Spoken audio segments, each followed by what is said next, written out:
જય શ્રી કૃષ્ણ દોસ્તો, ચાલો રોટલા ખાવા અને રોટલા શીખવા. રોટલો બને છે અમારે ત્યાં જે ભીંડાનું શાક છે અને રોટલો છે.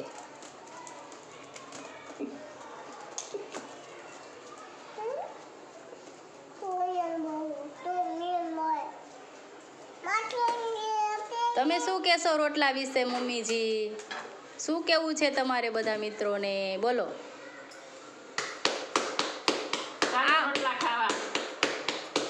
આમ બનાય રોટલો. દેશી ભાઈ, દેશી વાનગી છે આ રોટલાની. દેશી, આપણો દેશી ખોરાક છે. રોટલા સિવાય તો ન મજા આવે.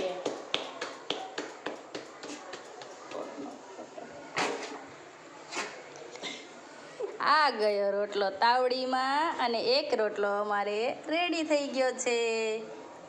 અને આ છે અમારા રાહીબેન. જય શ્રી કૃષ્ણ કરો બેટા. તું કેમ અહીંયા બેઠી છો? શું કામ બેઠી છો અહીંયા? તારે રોટલા શીખવા છે?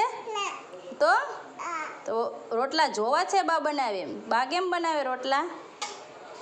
કેમ બનાવે છે? બનાવીને બતાવો. એમ પછી રોટલો કેવો લાગે?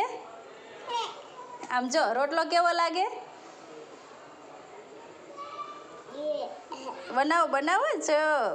અમારા રાહીબેન રોટલો બનાવે છે, નાનો નાનો રોટલો. રાહી, રોટલો કેવો લાગે બેટા? કેવો લાગે? મીઠો મીઠો.